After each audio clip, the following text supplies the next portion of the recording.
Well, I'm happy to report that all this is holding pretty well.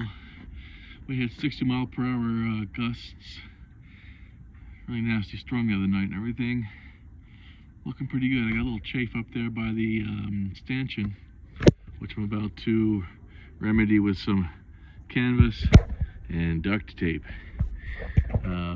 just to sort of mind the chafe a little bit. I got a little bit up there on the top of the spinnaker pole up there, but that's, I believe that was there before. I'll see if I can patch it up with a little duct tape. But pretty good. I'm going to go over some things today, like that edge right there. You can see I hit this patch here that ripped. Where'd it go? There it is.